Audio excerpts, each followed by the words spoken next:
Madame, Messieurs, fidèles téléspectateurs de Bonjour le Faso, nous sommes ravis de vous retrouver pour l'aventure de cette semaine. En tout cas, merci de nous renouveler votre fidélité. Bonjour et bienvenue à tous. Alors, cette semaine, nous avons décidé de vous présenter le quartier Boulmurou de Ouagadougou. Alors, Boulmurou qui signifie Puits Rouge, traduit littéralement bien sûr.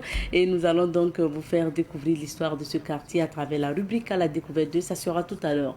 Pour les informations, aujourd'hui, nous recevrons Elhadj Amadé Soro qui va partager l'actualité avec nous. Et dans la rubrique invité du jour, nous recevrons un Burkinabé vivant au Maroc. Il y travaille d'ailleurs, il est dans l'entrepreneuriat.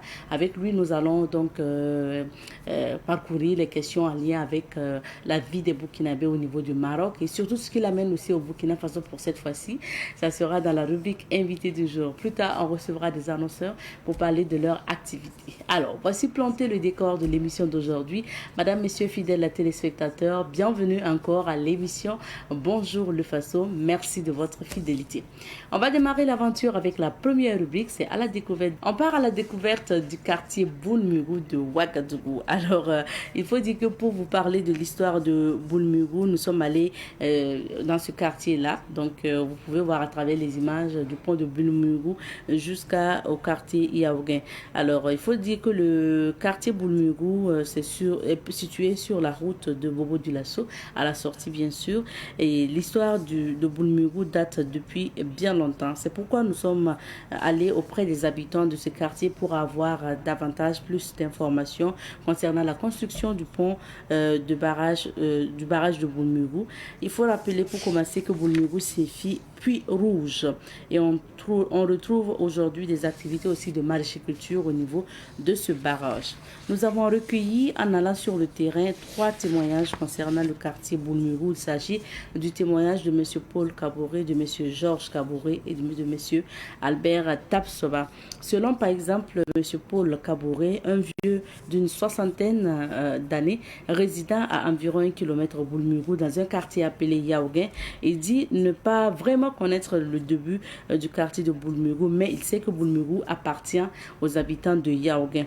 Il ajoute que c'est avec leur autorisation que des rituels s'effectuaient d'ailleurs dans le barrage de Boulmurou. M. Kaboré affirme qu'au moment de la construction du pont, il y avait un arbre qu'il voulait déterrer, donc les travaux voulaient déterrer, mais ils n'ont pas réussi à déterrer justement cet arbre-là sans l'approbation des sages du quartier Yaoguin. Et c'est à l'issue de leur intervention qu'ils ont pu déterrer par exemple l'arbre afin de continuer la construction de ce pont. Alors, M. Georges Kaboré également dit ne pas connaître les débuts de l'histoire du quartier Boulmurou, mais c'est qu'il appartient également à la localité de Yaoguin. Mais aujourd'hui, il déplore le fait qu'une partie du moins du barrage de ce quartier-là, où ils effectuaient notamment les rituels, soit devenu un dépotoir d'ordures, comme vous pouvez le voir aussi. Ce qui fait qu'aujourd'hui, il est difficile pour ces sages du quartier Yaoguin de pouvoir faire leurs rituels dans ce lieu de dépotoir. Alors aujourd'hui, au niveau donc du barrage de Boulmurou, ce sont plusieurs activités de maraîchiculture et vous avez donc la production de fraises, de concombres et de bien d'autres légumes et fruits au niveau du barrage de Boulmurou. Alors, merci beaucoup. Avec l'évolution, vous avez vu, c'est maintenant un quartier évolué qu'on retrouve donc à Boulmurou, mais on retient que Boulmurou signifie Puits Rouge et appartient aux habitants ou donc aux autochtones du quartier Yaoguin. Merci de votre attention. À partir de demain, vous allez écouter les témoignages concernant le quartier Boulmurou. On va marquer une petite pause, ça sera le temps d'installer donc Elhadj Amadé Soro. Et pour ce matin, nous sommes avec Elhadj Amadé Soro pour les informations. Bonjour Elhadj. Bonjour Abdeta. Bienvenue. Bonjour à toutes et à tous. On commence par quel journal? Absolument. On commence par aujourd'hui au Faso. Ok. Très bien. Alors, donc, on commence par le quotidien aujourd'hui au Faso, cette revue de presse de la presse donc burkinabé, décès du musicien Amadou Bakayoko du duo Amadou et Mariam, un samedi triste à Bamako, Jean-Noël Barrot à Alger. On fait semblant d'effacer tout et on continue. Rappel des ambassadeurs de l'AES après la destruction d'un drone malien au-dessus de Tizawaten. Ça grésille entre l'Algérie et les 3 pays du Sahel. News du jour, excusez-moi, le 15e congrès au cœur de la rencontre entre le SAMAB et le cadre des Sceaux. Le lieutenant-colonel Sosten Idrissa Koulibaly à la 5e région militaire de Dédougou d'Akola, inauguration de l'aire de stationnement et lancement de la facturation en frontière. Le ministre Gilbert au doigt du 40e jour de Souleymane Cissé. Amélioration du climat des affaires, le Premier ministre exhorte les hommes d'affaires burkinabés à l'union. Burkina Faso Fédération de Russie, plusieurs dossiers de partenariat examinés par les ministres des Affaires étrangères à Moscou. Viol au CHI Algado, 10 ans de prison dont 8 fermes pour l'agent de santé KA. Diaspora de l'AES en Fédération de Russie, une forte mobilisation pour prendre les vraies nouvelles de l'espace confédéral. Concours professionnel 2025, le bilan à mi-parcours présenté au ministre Mathias Traoré. À la suite d'aujourd'hui au Faso, nous abordons à présent les titres du journal d'État, donc citoyen, à la une des citoyens, construction des ouvrages d'assainissement. Le Premier ministre lance les travaux à Bobo-Dioulasso. Journée nationale d'engagement patriotique et de participation citoyenne. Le monument des martyrs, plus jamais ça, assaini. Confédération AES, le collège des chefs d'État condamne la destruction d'un drone malien. Lettre de l'éditeur, la constance dans l'engagement. Nous poursuivons cette fois-ci avec le journal, le quotidien, à la une du quotidien, nouvelle taxe douanière imposée par l'administration Trump, une décision lourde de conséquences. Travaux d'assainissement dans les villes de Bobo-Dioulasso, Kaya et Wayugia, le Premier ministre lance un vaste programme. Journée nationale d'engagement patriotique et de participation citoyenne, salubrité au monument des martyrs. Coopération AES-Russie, l'établissement d'un partenariat stratégique pragmatique et solidaire acté. Nous poursuivons cette fois-ci avec le journal Le Pays, à la une du pays, amélioration du climat des affaires au Burkina. Le Premier ministre exhorte les hommes d'affaires burkinabés à l'union. Actu Sport, Cannes U17, carton plein pour le Burkina Faso, destruction du drone des forces armées maliennes à Tizawaten.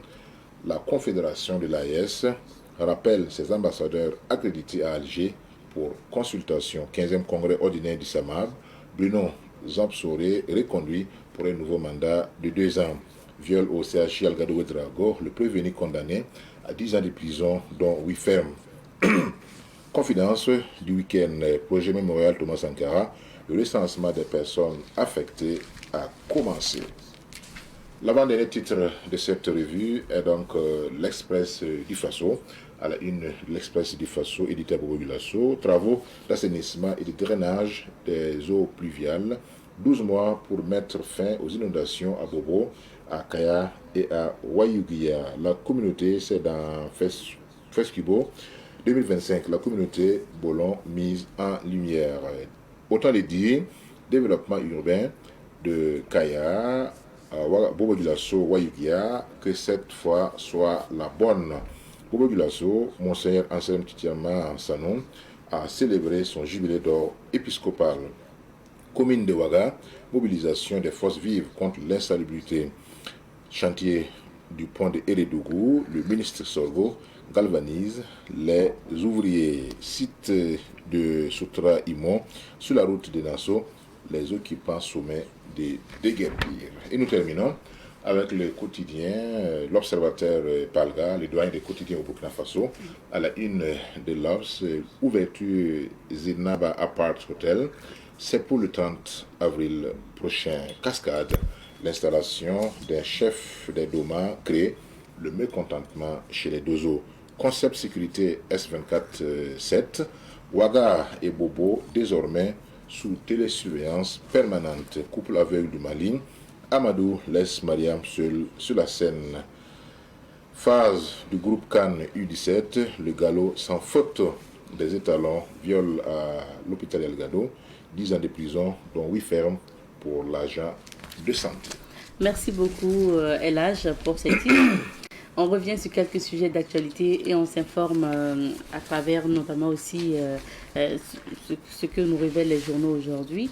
On revient sur l'actualité en lien avec la proclamation du président du Faso. Nous sommes en révolution progressiste populaire. Absolument. C'est donc lors de la traditionnelle montée des couleurs au palais présidentiel de Koulouba que le président du Faso, le capitaine Ibrahim Traoré, a déclaré officiellement que le Burkina Faso est désormais dans une dynamique révolutionnaire. Nous sommes en révolution progressiste populaire. Fini donc la démocratie. C'est effectivement ce qui passe, bien sûr nous allons y revenir avant d'entrer dans le vif du sujet. Alors donc nous allons demander à la régie de laisser ça d'abord. D'accord. Après nous allons donc demander effectivement, quand nous allons entrer dans le détail. D'abord, c'est un message que le président du Faso a lancé. Et dans ce message, il a demandé effectivement à chaque Burkinabé de contribuer à l'implémentation de cette révolution progressiste populaire. Pourquoi? Lorsqu'on observe le capitaine Ibrahim Traoré depuis son arrivée au pouvoir le 30 septembre, avec 2022, avec son équipe, nous avons vu beaucoup d'actions radicales qui ont été posées. Et ces actions radicales, donc, dénotent d'une vision révolutionnaire. Vous savez très bien que avant le MPSRD, les coups d'État donc, du lieutenant-colonel Damiba, en janvier 2022, les gens avaient espéré que c'était vraiment une nouvelle donne qui allait trancher avec ce qu'on a connu sous le régime démocratique.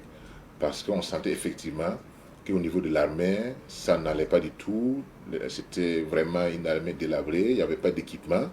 Et finalement, la toute première sortie donc, du lieutenant-colonel Damiba, une sortie qui s'est terminée par la patrie ou la mort, avait effectivement donné un certain espoir aux citoyens.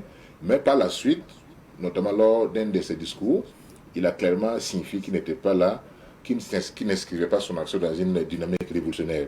Cela a un peu refroidi les ardeurs des uns et des autres. Puisque en fait, chaque peuple a ce qu'on appelle son ADN. Et le peuple burkinabé est un peuple révolutionnaire dans l'âme. C'est un peuple révolutionnaire dans l'âme. Donc on attendait effectivement ce qu'il y ait ces actions d'éclat, ces actions vigoureuses qui tranchent avec ce que nous avons connu.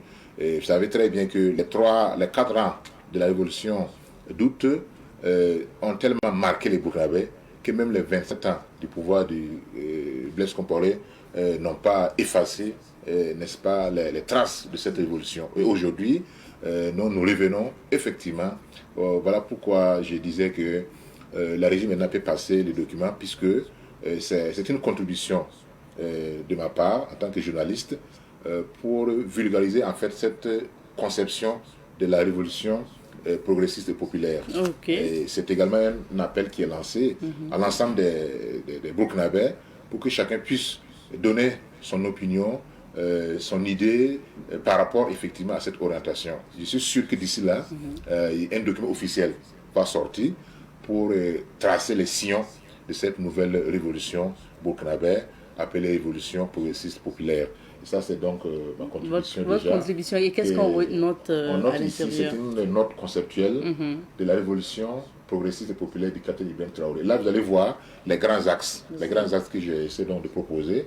Il y a je pense une deuxième page qui suit. D'accord. Voilà. C'est entre autres quoi comme axe? On va aller à la deuxième image, oui, mais en attendant, les axes, c'est quoi? En fait, c'est un constat. C'est un constat qui est fait. Parce que ce constat-là, c'est quoi? C'est les actions qui ont été posées. Vous allez voir que dans le domaine de la souveraineté, de l'indépendance, il y a des actions qui sont entreprises. Dans le domaine de l'autosuffisance alimentaire, à travers les initiatives présidentielles, dans le domaine de l'éducation, dans le domaine de la santé, dans le domaine des infrastructures, dans le domaine de la diplomatie et des relations internationales, notamment à travers l'alliance de l'AES, etc. Donc c'est l'ensemble des pans de notre vie sociaux, politiques, économiques et culturels qui doivent être encadrés par le futur texte parce que au moment de la révolution d'août, on a ce qu'on appelle les DOP, discours d'orientation politique.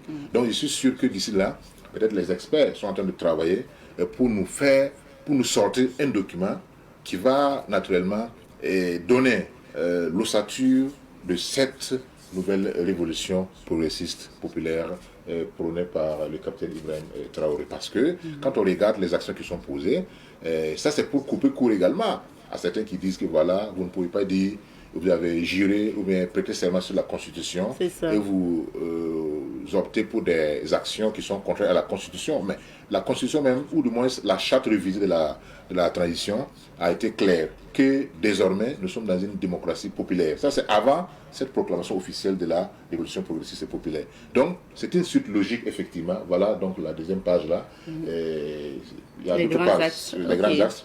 J'ai pas voulu montrer tout, mais quand vous regardez, vous voyez déjà qu'il y a par exemple une question liée à la construction d'alliances stratégiques avec quoi? Avec d'autres nations, d'autres pays, d'autres nations africaines.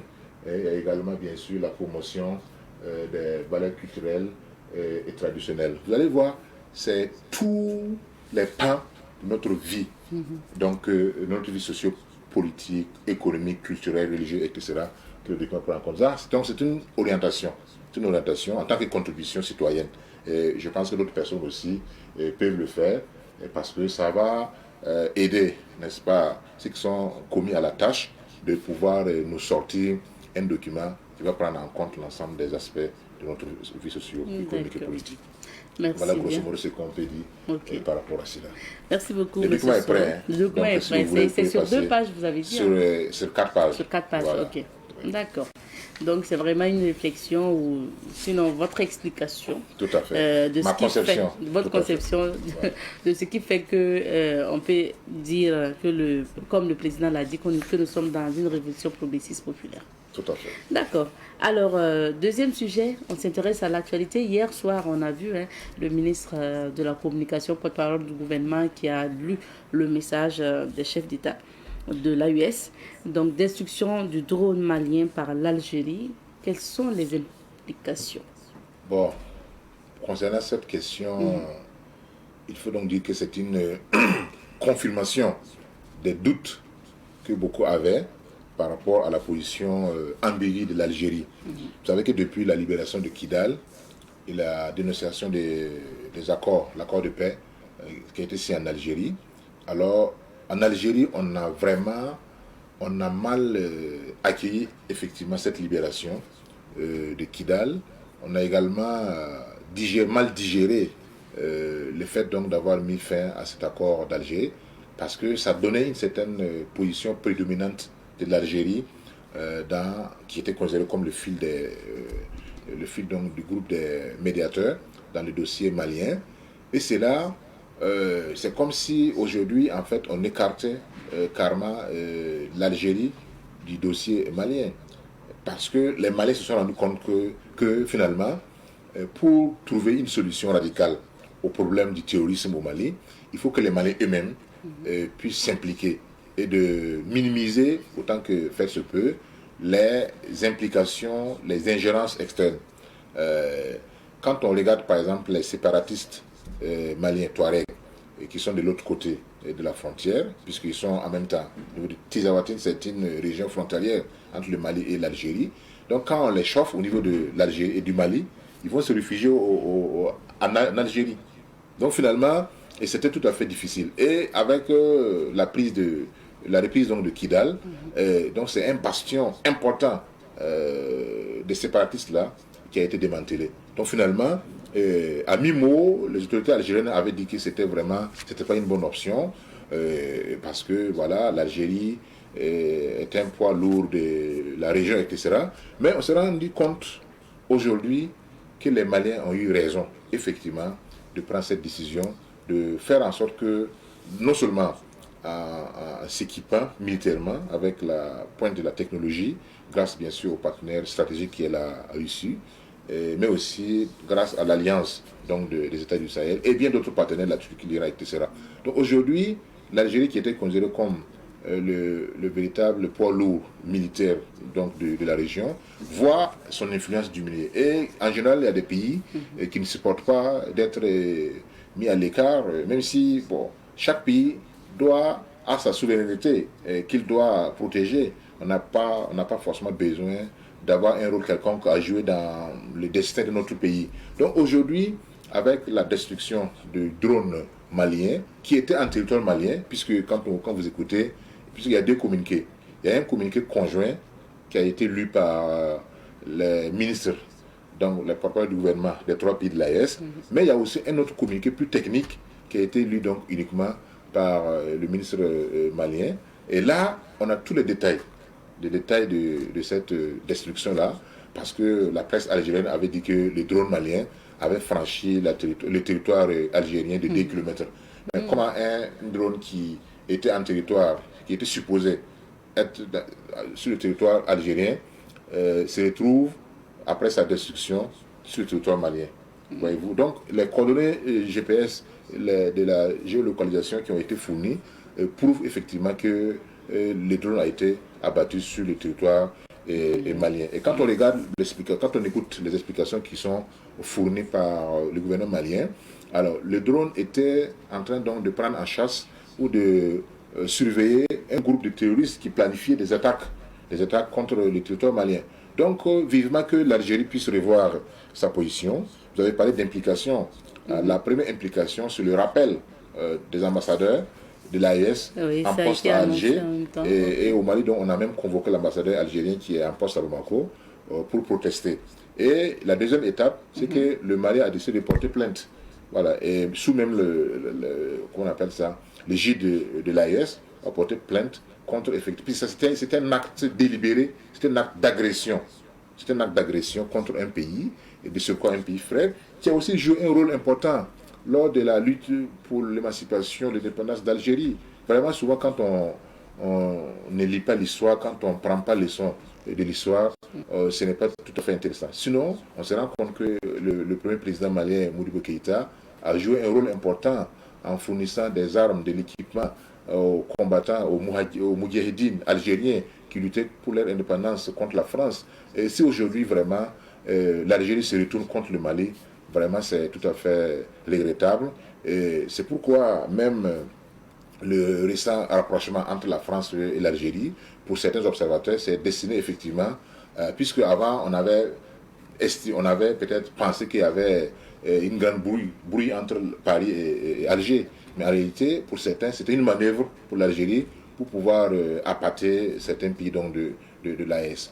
Donc ici, c'est au pays de l'AES de rester soudés, de savoir qu'en réalité, ils mènent une lutte existentielle et qu'une autre puissance ne viendra pas se battre à leur place. Et c'est au peuple également de l'AES de rester soudés derrière les dirigeants, car actuellement nous sommes dans une période charnière de l'histoire, et grâce au soutien du partenaire stratégique qui est la Russie, je pense que nous pouvons faire bouger les lignes.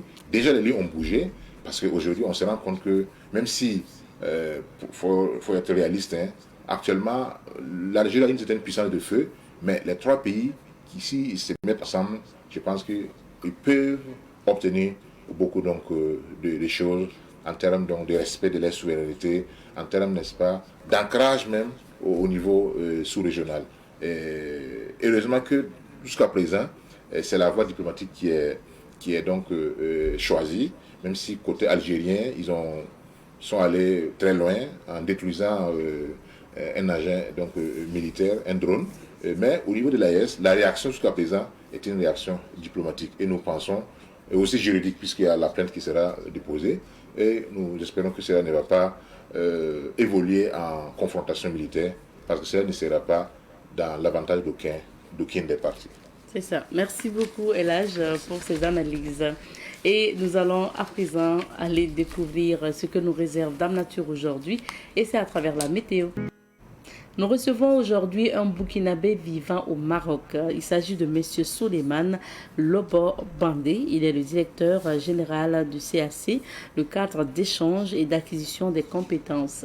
Bonjour à vous, M. Bandé. Bonjour, Madame Kema. Bienvenue. Merci. Merci d'être sur le plateau de Bonjour le Faso. Alors déjà, M. Bandé, c'est quelle filière vous avez fait comme études déjà? Déjà, initialement, j'ai fait des études en sciences économiques et gestion. Ok. Voilà, dans un institut de la place à Ouagadougou, avant de poursuivre mes études au Maroc.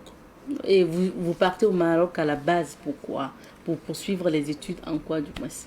Bon, je peux dire que plusieurs facteurs m'ont conduit au Maroc. Ok. Voilà, premièrement, c'était pour poursuivre mes études. Voilà, dans un environnement nouveau, voilà, qui offrait une expertise autre que ce que j'avais connu ici. Et par la suite aussi enrichir mon réseau, parce que j'ai toujours eu cette volonté d'entreprendre. Donc j'ai voulu voir ailleurs avec de nouvelles cultures. D'accord. Mais quand vous y allez au Maroc à la base, M. Bandé, vous aviez eu peut-être la maîtrise ici avant d'y aller, ou c'était à quel niveau de vos études? Je suis parti, et à la base avec une licence en sciences économiques, pour poursuivre avec un master en administration des affaires. D'accord. Et justement, quand vous y arrivez, donc quand vous arrivez au Maroc, comment ça se passe pour vous les premiers jours, pour l'intégration et tout? Bon, j'avoue que le Maroc, pour avoir fait certains pays du Maghreb, le Maroc est un pays d'accueil. Donc je peux vous dire ici que l'intégration a été facile. Et il faut noter également que nous avons une communauté très solidaire, une communauté burkinabé très solidaire. Vous êtes bien organisés là-bas? Nous sommes très bien organisés parce que nous avons des associations, l'association des étudiants résidant au Maroc. Voilà, et donc je n'ai pas vraiment vu d'inconvénients pour m'intégrer au Maroc. Et côté études maintenant, est-ce que les études sont quand même d'une certaine qualité? Est-ce que vous arrivez aussi à allier études et boulot? Oui, les études sont de qualité parce qu'il faut reconnaître que le Maroc, en général, ils ont beaucoup mis l'accent sur tout ce qui est formation, sur l'enseignement. La preuve, c'est que je suis gérant d'un cabinet de formation au Maroc. Donc, le Maroc regorge beaucoup de talents en termes d'expertise. Pour ce qui concerne ce que je vais dire ici, moi, mon cas particulier, j'ai fait une école au Maroc qui est une école canadienne. Voilà, donc vous voyez un peu que c'est un pays qui fait appel à certaines expertises. Donc je pense qu'à ce niveau, le Maroc voilà, est une plateforme. Et bien entendu, on a parlé d'intégration ici. Pour tout début, ce n'est pas évident pour des questions de langue. Voilà, pour ceux qui partent dans des écoles publiques. Voilà, moi j'ai eu la chance d'aller dans le privé, donc on n'a pas connu ces difficultés. Ok. Vous avez parlé des associations qui regroupent la communauté burkinabé vivant au Maroc. Vous dites que vous êtes bien organisé. Est-ce qu'il y a peut-être des difficultés que vous soulevez souvent en tant que communauté burkinabé vivant au Maroc? Oui, des difficultés, ça ne manque pas, comme toute communauté. Je dirais plutôt d'ordre administratif. Voilà, parce qu'au Maroc, nous sommes contraints d'avoir la carte de séjour, chose qui n'est pas facile, ça il faut le dire. Pour nous qui sommes résidents aujourd'hui au Maroc avec la casquette d'entrepreneur, c'est beaucoup moins compliqué pour nous, mais pour les étudiants, souvent c'est pas évident. Voilà. Maintenant, côté boulot, est-ce que c'est facile de trouver du travail? Oui et non, je vais dire parce que déjà, pour parler de boulot au Maroc, les entreprises, il faut déjà comprendre que le Maroc, il y a ce que nous appelons les entreprises marocaines et à ce que nous appelons les entreprises étrangères au Maroc. C'est ça. Voilà, comme le cas de ma structure. Pour ce qui concerne les activités et les entreprises marocaines, il faut avouer que c'est difficile. Parce qu'au Maroc, ils ont une politique en fait qui consiste à protéger les nationaux. Donc, je prends un exemple. Pour pouvoir accéder à avoir un emploi dans une entreprise purement marocaine, il faut déjà qu'au sein du Maroc, on arrive, c'est-à-dire on lance, je ne sais pas, des annonces, et aucun Marocain ne postule pour ce poste avant qu'un étranger puisse postuler. Tant que le nombre voilà. Donc, c'est pas possible pour l'étranger. Donc vous voyez que c'est une politique qui n'est pas aussi favorable pour les étrangers. Par contre, pour les entreprises comme la mienne, je pense qu'ils sont moins regardants. Il y a des facilités pour nous, les entreprises étrangères installées au Maroc, de recruter des compatriotes. La preuve, moi j'ai chez moi en entreprise des Burkinabés, et des Ivoiriens, des Gabonaises et bien entendu d'autres nationalités qui viennent souvent en stage. Alors, Monsieur Bandé, pour votre cas maintenant, est-ce que c'est peut-être le fait que c'est difficile d'intégrer ces entreprises marocaines que vous avez créé votre propre boîte, ou bien c'était quand même une décision que vous avez prise vous-même? Non, je ne dirais pas, parce que moi j'ai eu la chance aussi de travailler au Maroc avant de créer ma boîte. Okay. Voilà, et j'ai travaillé dans des entreprises étrangères au Maroc. Je n'ai jamais travaillé dans une entreprise marocaine. Donc je pense que pour ce qui me concerne, la création de ma structure est venue en fait d'un constat. Comme je disais tout à l'heure, pour ceux qui connaissent le Maroc, il faut reconnaître que c'est un pays, quand nous voyons le niveau de développement qui est à féliciter, et quand tu comprends et entends que ce pays ne dispose pas de ressources naturelles, et on se pose des questions, d'où ce développement. Donc j'ai eu la chance de frotter à certaines personnes, à certains experts, à certains de mes enseignants, certains amis marocains. Et là j'ai compris qu'en fait le Maroc a mis beaucoup l'accent sur la formation professionnelle, la formation continue. Et quand vous regardez dans plusieurs secteurs, aujourd'hui, que ce soit dans le secteur de la médecine, que ce soit dans le secteur de l'environnement, que ce soit dans le secteur des banques, des télécommunications, on retrouve les Marocains, même dans nos pays. Voilà, je ne veux pas citer, je ne veux pas faire la publicité de certaines entreprises, mais on les retrouve partout. Donc c'est là que je me suis à un moment donné posé la question, écoute, nous sommes dans un pays où il n'y a pas de ressources naturelles, mais ces personnes arrivent à se développer. Donc pour moi, en fait, c'était de créer un pont pour faciliter l'acquisition des compétences, les échanges, c'est-à-dire de ces pays subsahariens que nous sommes, voilà, à travers l'expertise marocaine. Ok. Et vous avez créé votre propre boîte. Donc votre structure, c'est le cadre d'échange et d'acquisition des compétences, CAC. Voilà. Oui. Déjà, présentez-nous votre structure. Donc le CAC, voilà, comme vous l'avez dit, c'est le cadre d'échange et d'acquisition des compétences. Donc nous sommes spécialisés dans le renforcement des capacités des cadres subsahariens. Je précise subsahariens parce que nous sommes au Maroc, mais nous ne formons pas des Marocains. La cible en fait ici, nous formons des cadres et agents venant de l'Afrique subsaharienne et nous organisons des voyages d'études. Voilà, nous accompagnons aussi certaines structures dans certaines missions de recrutement.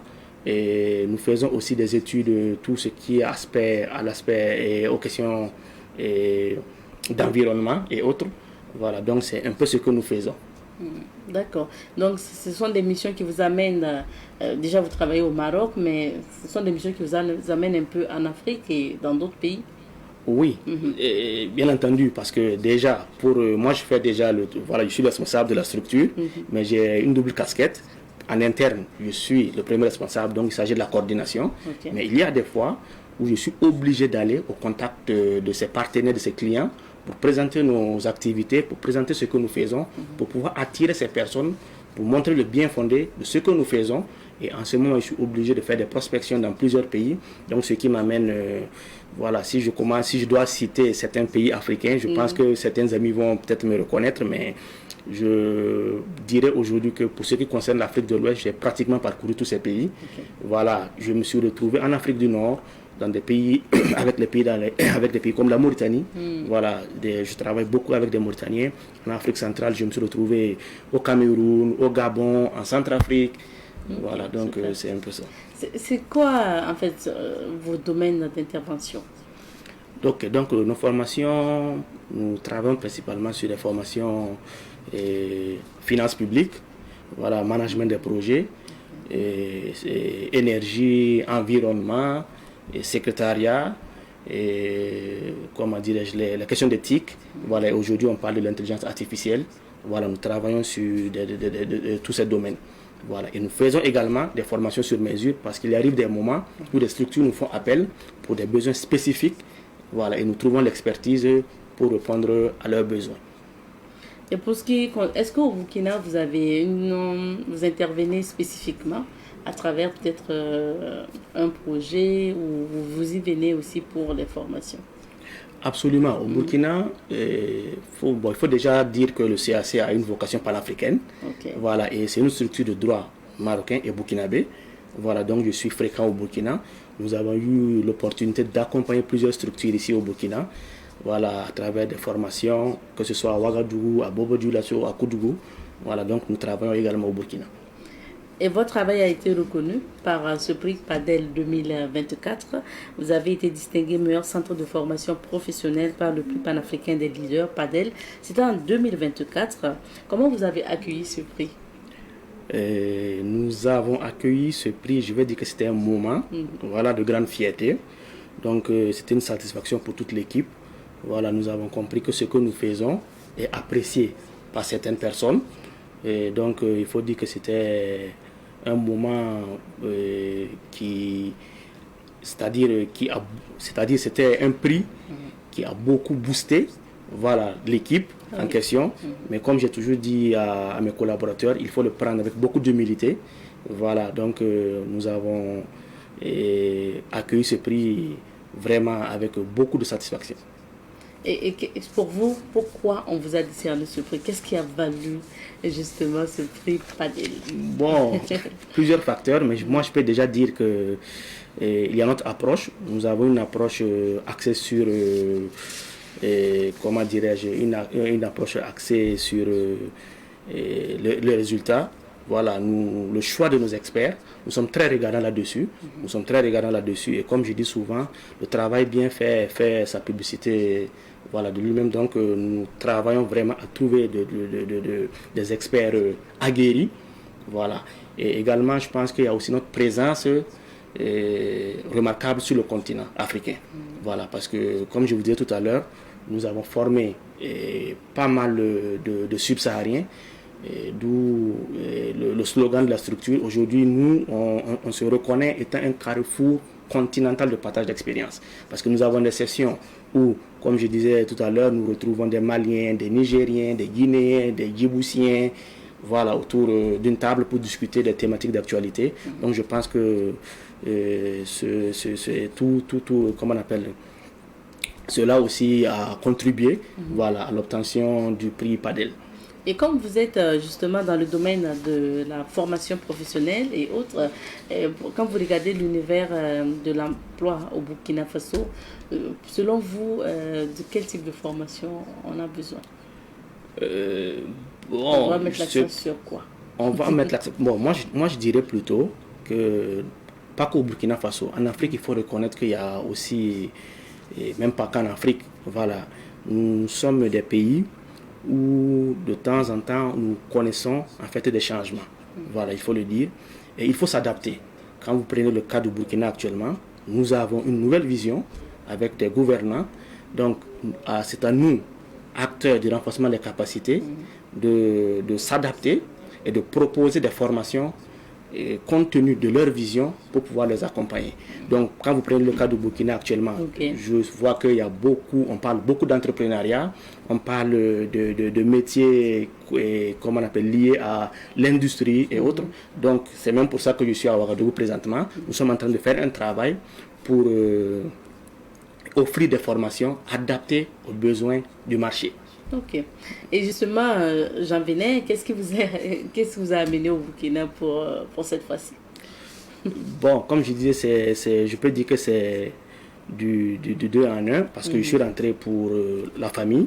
Voilà, je suis rentré pour la famille, c'est passer la fête de Ramadan avec la famille et aussi renouer les contacts avec certains partenaires. Voilà, et toujours s'enquérir des nouvelles et savoir comment adapter, comme je disais tout à l'heure, ce que nous faisons avec les réalités du pays. D'accord. Merci beaucoup. Merci à vous d'avoir répondu à nos questions. Quel est votre mot de fin avant qu'on se quitte? Je dirais, bon, on connaît tous le contexte burkinabé actuel, donc c'est de rendre un vibrant hommage, voilà, à nos forces de défense et aussi prier pour le retour de la paix au Burkina Faso.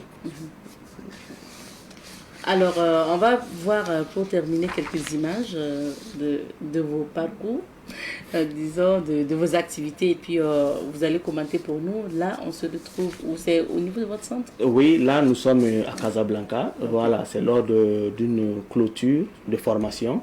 Voilà, comme je vous disais, là, vous avez un groupe, une multitude de nationalités. On a des Burkinabés, des Guinéens, des Mauritaniens. En fait. Non, ce sont des participants qui sont venus voilà, pour des ateliers. Okay. Voilà. Là, c'est au Congo, en RDC. Voilà, la clôture d'une session de formation où je remettais une attestation. Voilà, c'était une formation dans le cadre de l'industrie minière. C'est toujours au Congo. Voilà, okay. C'est bien ça. Vous intervenez pratiquement dans tous les domaines, comme vous l'avez dit. Donc, vous avez parlé d'industrie minière tout à l'heure. Tout à fait, okay. Tout à fait. Donc là, nous avons un de nos participants, voilà, du Mali, voilà, qui est un fiscaliste qui est passé nous voir à Casablanca et il a suivi une formation également chez nous au Maroc. Okay. Donc là, nous avons un compatriote du Burkina, de l'UOMOA, qui était de passage aussi au Maroc pour une formation sur les états financiers. Voilà, donc là j'étais avec des experts, un expert marocain, un expert nigérien, voilà, lors d'une ouverture de session, voilà, en Afrique centrale. Donc bon, là c'est la salle de formation, okay. Voilà, c'est un peu ça. D'accord. Okay. Et ça c'est lors d'une clôture, voilà. D'une conférence. Tout à fait. Et là, c'est le prix Padel. Là, c'est le prix Padel. Le prix Padel. C'est bien ça. Vous aviez votre écharpe. Tout à fait. Padel bien accroché. Ok, là, nous étions allés voir, bon, je ne vais pas citer la structure, le premier responsable d'une structure, voilà, lors de la signature d'un partenariat. Okay. Ouais. Merci beaucoup. En tout cas, on a fait un peu le tour de ces images. On vous souhaite un bon séjour. Vous y restez pour encore quelques temps? Tout à fait, je reste encore pour une semaine. Pour une semaine. Voilà. Bon séjour en tout cas chez vous. Merci beaucoup. Bon retour au Maroc et bon boulot. Merci à vous également. Merci. Je rappelle que nous étions avec M. Souleymane Lobo-Bandé. Il est le directeur général du cadre d'échange et d'acquisition des compétences et il est burkinabé vivant au Maroc. On va s'arrêter ici pour l'entretien d'aujourd'hui. De retour sur ce plateau, cette fois-ci nous sommes avec Ernest Zida qui est donc technicien à Savane Média, par ailleurs entrepreneur aujourd'hui, et on le retrouve pour notamment parler de cette boisson qu'il fabrique et commercialise. Il s'agit de Matteo Russe. Bonjour Ernest. Bonjour madame. Comment ça va? Oui, ça va très bien. D'accord, bienvenue. Merci. Voilà, on a Matteo Russe Mang sur ce plateau. Aujourd'hui, tu ne nous as pas ramené tous les parfums. Hein? Oui, effectivement, nous avons plusieurs saveurs. Oui. Nous avons la mangue, le tamarin, le thé d'eau, l'ananas et puis le gingembre. Bien sûr. Ouais. Mais c'est bien quand même de commencer par le début.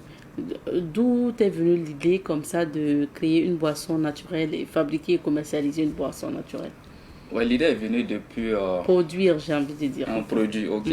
Sinon, c'est après le baccalauréat que j'ai eu l'idée finale de produire la boisson que j'étais entendu, parce que depuis bas âge, je faisais déjà la vente des jus.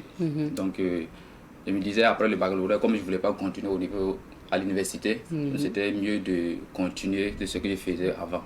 Donc, c'est pourquoi tu vendais quel genre de jus Non, c'est les jus de pizza, super. Tamarin, tout ça. Donc, en ce moment, bon, je parlais toujours à l'école, donc je pouvais pas faire les deux en même temps. Donc, j'ai dû, après le baccalauréat, j'ai décidé finalement, comme je ne vais pas continuer à l'université, voilà, de créer la marque Matteo Russe. Matteo Russe. Ouais. Ça signifie quoi?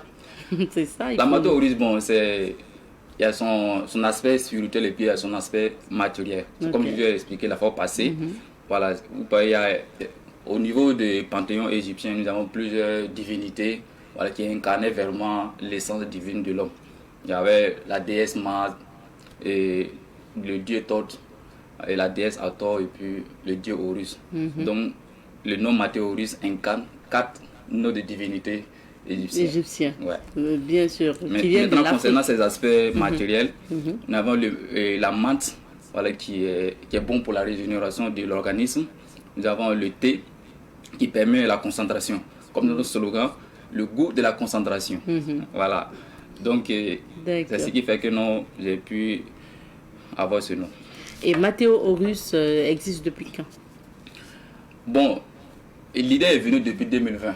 Maintenant, c'est le début de 2024 que nous avons eu finalement les moyens nécessaires pour pouvoir commencer la production. Voilà, commencer la production. Sinon, l'idée est venue depuis 2020.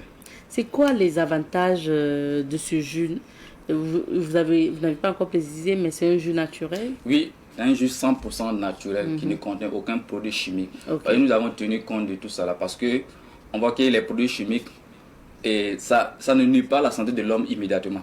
Mais au fur et à mesure que ça accumule, ça va créer des soucis au niveau de l'organisme. Donc nous avons préféré ce qui est naturel pour le bien-être des humains. D'accord. Voilà. Maintenant, les avantages.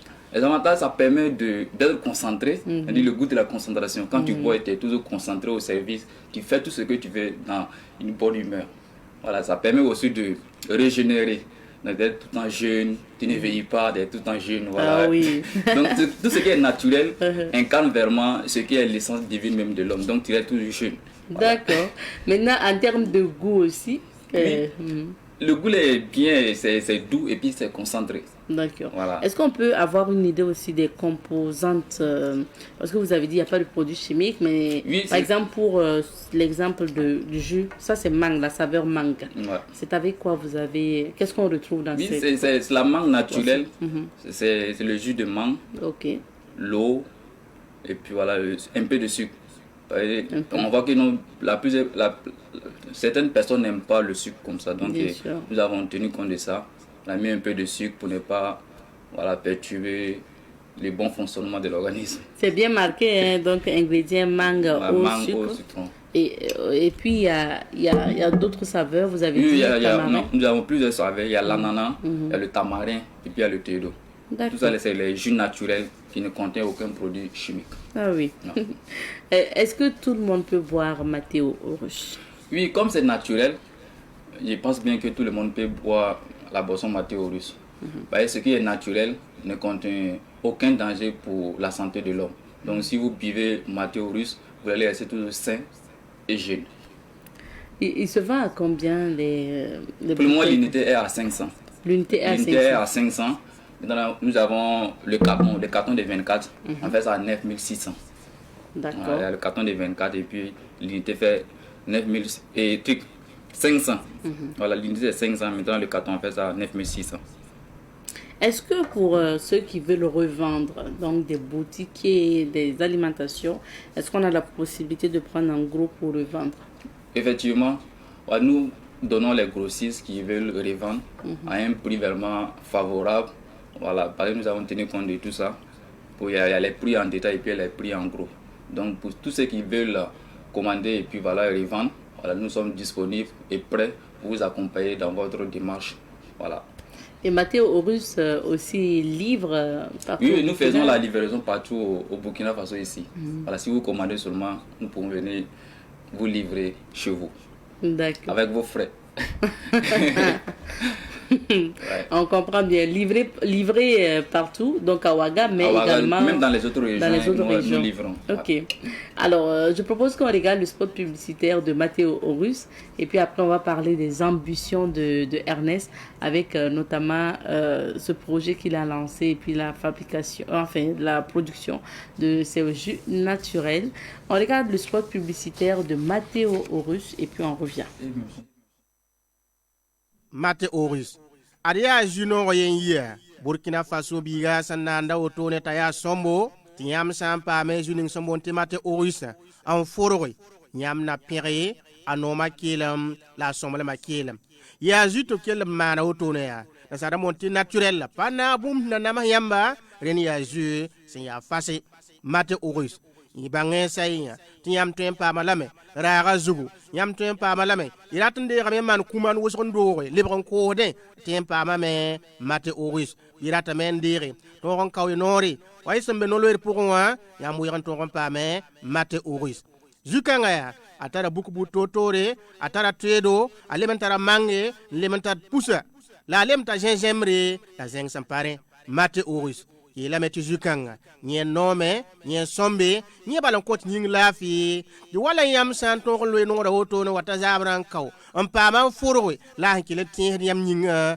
somale makilam Matteo Horus yãmb paamna lɛɛne yaa boutique wã yaa raasẽ wã yaa zĩig ning fãa gil kɛpɩ leme yaa y rata lame yãmb wɛg n tʋg n bool bãnga tɩ yãmb na n paamame mate oris rẽnd yaa jus n be butel pʋg sẽn zemse centilitre piita la tãabo tɩ yãmb tõe n paame faaga mate oris masa yaa yãmb tõe n wẽ bãnga n paam vẽenem yãmb maanda 07 78 81 70 mate oris zu-kãngã yãmb paamda lame wogda wen-vɩɩsã naasã fãa gil kɛpɩ tɩ lem yaa sẽn tũ ne telefonna yãmb sã n bool bala t'a tao bala y paamda lame mate oris paam y yaa n fʋrg yaa tɩ yãmb meng na n kõ kaseto. La boisson des cellules. Le sauveur nous a sauvés avec Maté Oris. Et il est là, hein, celui qui est le promoteur, le responsable de Matteo Horus, pour nous parler de cette boisson à plusieurs saveurs, comme vous l'avez dit. Alors, quelles sont vos ambitions aujourd'hui avec cette marque de boisson que vous proposez? Bon, déjà, ton équipe et toi, bien sûr. Bon, déjà, on a commencé le projet parce qu'on était vraiment motivés dès le début. On n'a pas créé ce projet parce que nous avons besoin de l'argent, tout ça là. Parce que nous voulons réaliser un objectif qui nous tenait à cœur depuis fort longtemps. Voilà, donc c'est un réel plaisir pour nous d'avoir réalisé ce projet. Et le message aussi que j'aimerais lancer aussi à nos jeunes frères et sœurs, voilà, c'est de se lancer. Voilà, on peut avoir plusieurs idées en tête et puis voilà, on ne sait même pas quoi faire. Donc l'essentiel, c'est de prendre une idée qui nous tient à cœur vraiment et puis voilà, de commencer, voilà. Déjà, ça va donner. Ça va donner. On sait qu'entreprendre étant jeune ou lancer son jeune entreprise, c'est pas facile souvent. Est-ce que Ernest rencontre aussi des difficultés aujourd'hui? Oui, toutes choses là, il y a ces difficultés au début. Voilà, on peut pas devenir quelqu'un si on ne souffre pas. Donc déjà, dès le début, il y a certaines difficultés qu'on rencontre, mais on peut pas trouver des excuses pour ne pas continuer. Malgré les défis même, ce sont des défis pour nous pouvoir aller de l'avant. Donc bon, si on rencontre des défis et puis on reste là, on ne fait plus rien, donc ça va rester là. Donc, mais si on arrive à continuer à surmonter les obstacles au fur et à mesure, voilà, ça va donner. Bien sûr. Ouais. Alors Ernest, aujourd'hui, on peut le trouver Matteo Horus, où ça, pour donner aussi... Maintenant, notre lieu de production est à la ZAD. Okay. À la ZAD, un immeuble Nescafé qui est juste à côté. Attention voilà. À la publicité, d'accord. Ok, à la ZAD. Voilà. Maintenant, notre bureau est à Sissin ici, à côté du rond-point de Sissin. Donc, si vous avez besoin de Matteo Horus, vous pouvez déplacer pour venir ou bien si vous nous contactez, voilà, on peut venir vous livrer chez vous. Ok. Merci bien. Et aujourd'hui, de quoi est-ce que votre entreprise a besoin? Bon. Le message que j'aimerais partager aux grands investisseurs, nos dévanciers, voilà, c'est de soutenir les jeunes qui se débutent. S'il n'y a pas de soutien, c'est vraiment compliqué pour les jeunes qui veulent vraiment entreprendre. Voilà. Donc s'il y a des bonnes personnes qui souhaitent vraiment aider les jeunes, c'est de ne pas, voir que non, comme il n'a pas souffert pour devenir quelqu'un, comme lui il a souffert pour réussir, donc lui il n'a pas envie de l'aider ou bien je ne sais pas. De l'accompagner à réussir. Donc, s'il y a le soutien, je crois que non, au fur et à mesure on pourrait progresser voilà, dans la bonne marche. On espère bien. Ouais. D'accord, donc alors Ernest, merci beaucoup. Merci d'être passé sur ce plateau et puis bon vent à cette marque de boisson naturelle, Matteo Horus, que tu commercialises. Donc, merci beaucoup bon marché, comme on le dit. Merci. Merci beaucoup. On va marquer une petite pause pour accompagner Ernest Zida et puis on se retrouve juste après. Nous sommes de retour sur ce plateau et comme annoncé en début d'émission, nous nous intéressons au quartier Boulmugou. Pour ce qui concerne la rubrique à la découverte de, donc on revient sur ce quartier-là. Et Boulmugou, donc si vous prenez la route en allant à Bobo du Lasso, juste pas loin, donc Boulmugou fait partie bien sûr de Ouagadougou. Et vous allez retrouver ce quartier de Ouagadougou qu'on appelle Boulmugou qui signifie Puits Rouge. Alors Boulmugou est très connu pour ses activités de maraîchage. Vous avez donc ces produits producteurs de salades, de fraises, de légumes que vous retrouverez au niveau de ce quartier. Mais il faut dire que selon les habitants du quartier Yaoguin, Boulmugou et même le barrage de Boulmugou donc est de leur ressort. Et les sages du quartier Yaoguin déclarent que avant la construction de ce pont de Boulmugou, il y avait un arbre que les travailleurs avaient du mal à déterrer. Il a fallu leur intervention pour faire des rituels au niveau donc de cet arbre-là et pouvoir permettre de le faire tomber et de réaliser le pont de Boulmugou. Alors tout au long de la semaine, on va découvrir ce quartier ensemble à travers donc les témoignages que nous avons recueillis sur le terrain. On a recueilli notamment 3 témoignages de M. Paul Kaboré, M. Georges Kaboré et de M. Albert Tapsoba que nous allons vous proposer à partir de demain. Mais il faut dire que ces sages-là ont déploré le fait qu'aujourd'hui, ils avaient un lieu de rituel qui est devenu aujourd'hui un dépotoir d'ordures parce que les populations partent jeter les ordures au niveau de ce pont de Boulmugou, y compris au niveau donc du lieu sacré. C'est ce que ces sages ont déploré au niveau du pont donc de Boulmugou ou du barrage de Boulmugou. Alors merci de votre attention. Comme je le dis, à partir de demain mardi, vous aurez plus des témoignages concernant ce quartier Boulmugou. C'est l'occasion pour nous aussi de saluer tous ceux qui nous suivent depuis ce quartier Boulmugou ou encore depuis le quartier Yaoguin qui se trouve à Boulmugou. Merci de votre attention. On se dit au revoir ici. Merci de nous avoir suivis. On se retrouvera Inch'Allah demain mardi pour d'autres aventures de Bonjour le Faso quand il va sonner certainement 7h30 sur Savane TV. Allez, portez-vous bien et on se dit